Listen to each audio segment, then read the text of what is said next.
Hey everyone, welcome to Twisted Sketches with Lisa and Christy. This is the episode where we take the original sketch that we received for the month and we twist it up.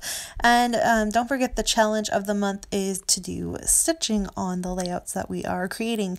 We like to throw in an extra thing besides just following a sketch, just to make it a little bit more fun and interesting for, us and for you to watch. So what you are seeing is I had started something and I wasn't really digging it, mostly because the photos I have, I felt didn't need a full 12 by 12 to tell the story. So I've moved them into my daughter's traveler's notebook and I will scrap them in there for another day. And what I've done here is I went ahead and used the Take Me Away collection from Paige Evans. I'm just kind of flipping through it, trying to find some pattern papers that I want to use to kind of start off this layout and cut everything off into the blocks that are from the original sketch here. And I'm searching through it all. I'm looking at them. My idea is to do 4x4 blocks and then find a couple photos and put them down at the bottom. So this is how I'm kind of twisting it this month, is taking the sketch and kind of shifting it down, which I think kind of shows you how you can take something and instead of completely changing it like I did last month, just even rotating it down or shifting it down, and then I'm going to do a corner piece up at the top so there's interest up at the top, and you're going to see that in a minute, and I'll talk to you about all of that in a second too. But it just gives the sketch a different look to it, so it's very much following the sketch. It's just different look because the dimensions and the placement of the pieces have just kind of moved. And that's kind of what I'm going for with this sketch and following this layout. And what ends up happening here is I find this piece of pattern paper, and it is faux. It's supposed to represent like cross stitching on, and I figured to myself, now remember you guys, I stitch on almost every layout I do. I don't mind stitching. It's either machine stitching, I do a little back stitching, no big deal. So I'm looking at this thinking, how cool would that be if I cross stitched that pattern the way it's supposed to be with the papers and just kind of played around and went with that. So that's kind of in the back of my mind to use for my stitching, because again, that's the challenge and it was my challenge. So I wanted to really make a statement with it. And if you're watching this wondering why this is going up on a Sunday night, almost probably posting at midnight Monday morning, yeah, I don't like cross stitching. Or it doesn't like me. I don't know. It took me, I started this layout on a Thursday, so I was behind a little bit to begin with because in my brain, I hadn't connected that this layout was due for the Friday. But I had finished everything except for the stitching, basically. And I didn't finish the stitching. Granted, I didn't just sit and stitch the whole time because I couldn't. But I didn't finish the stitching until Sunday, like afternoon. I did as much as I could, and then I gave myself a break. And the problem is you have to poke every little hole, and they're tiny, teeny, tiny little crosses that you're doing. And oh my gosh, it's beautiful. I love the final look to it. It's absolutely beautiful. But it just took me so long.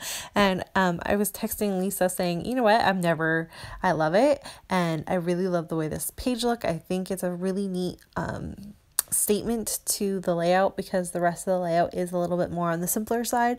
But I'm never, ever, ever, ever, ever cross stitching on pattern paper again. Ever.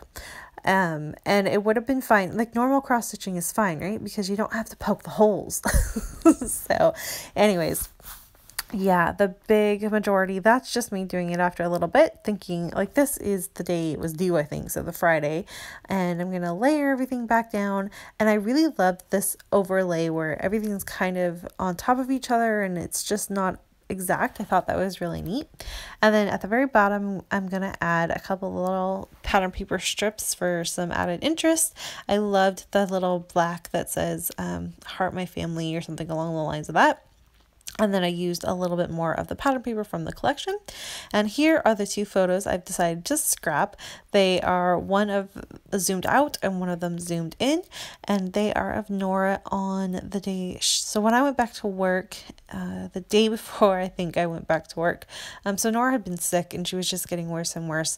And there was one night where she couldn't breathe, and she was constantly up, and I was holding her. She was elevated, and I was like, this is just ridiculous. So I took her out into the couch so that she was lying on the pillows that elevated her enough to kind of help her breathe. And even though she was still constantly waking up, at least I was right there for her. And so, unfortunately, it was just one of those nights where she wasn't feeling well. She could hardly breathe. She has very, her eyelid, the eye ducts in her eyes, they're very small. So even with a minor cold, she ends up with gunk in her eyes and it looks like she has the flu. This was actually quite a severe cold that she had gotten. It was pretty bad. I think it lasted, a week and a half of like constant temperature and gunk in her eyes, and it was craziness. So yes, it was fun. I think it was about a 2-week battle all in all. Not a fun day, but this day was very hard on her. So she was sleeping finally, and I just grabbed these little photos of her. You just feel so bad when little ones are sick, right? And I just ended up placing my title, Sick Day, on a diagonal. I really like that. I thought that was pretty neat, and it kind of flows in with the fact that I did the diagonal up at the top there with that pattern paper that I'm going to stitch on and off for 4 days, you guys, 4 days. Oh my goodness, so much stitching. And then I just kind of add a few little pieces of gold. The letters, the thickers that I'm using have gold in them, so I wanted to kind of bring that out so that there was something to this layout. Because like I said, the rest of it's pretty basic. I didn't want to take away from the stitching, but I still wanted your eyes to focus in on the photos, so I was kind of trying to figure out a good balance there. I think I got it. You'll see in the final image. You tell me if you think I did a decent balance with the heavy stitching at the top and then this little block pattern down at the bottom. But I really love it. So I apologize about how late this is going up, but like I told you what was happening. It's also been a very, very busy week. We are actually still on a pause from 12 Days of Spring as Daisy is still recovering. She is very, very sore and of course so tired because you can hardly move and she's very heavily medicated. So we've kind of put that on pause a little bit too, and we're just kind of going with the flow. And that's the beautiful thing about being a YouTuber and all of this, you guys, it's just a hobby. So as much as we love to provide content for you, like we said, we're going to, when we say we're going to, life happens, and you're all so great with being flexible with stuff like that and showing support. And this too, I told Lisa right away, I was like, I'm so sorry. It's not going to go up on time. I watched her video and it's absolutely beautiful. So make sure if you haven't seen it yet, you check it out because it's amazing. And I've gotten this posted on Sunday, so at least it's up. The weekend it was due. Like for me, that's a great goal. I'm really happy with the way that turned out. There you saw my finished all the cross stitching. Oh, I really, really love it though. It was a labor of love, and I absolutely love the way it turned out. So there you go. I'm going to place my final elements down. I do add a few things. I wanted to have a little bit more. Also needed to have that little middle piece that I didn't add in the first layout, but I wanted to have it in this one because it was a pretty big feature in Heather's sketch. And I just love the way it all turned out. So I loved using this sketch and kind of help just carrying on, celebrating for Heather having been on YouTube for 4 years. That was awesome. And using this sketch to kind of help celebrate that for her was really neat. And I was excited to do that. I also want to let you know that you have to stay tuned for next month because we have something very special coming and I think you're going to really love it. So I'm going to show you the sketch one more time and my finished layout with all of that stitching. So much stitching. Thanks everyone so much for watching, and I'll be back soon with another layout. Bye.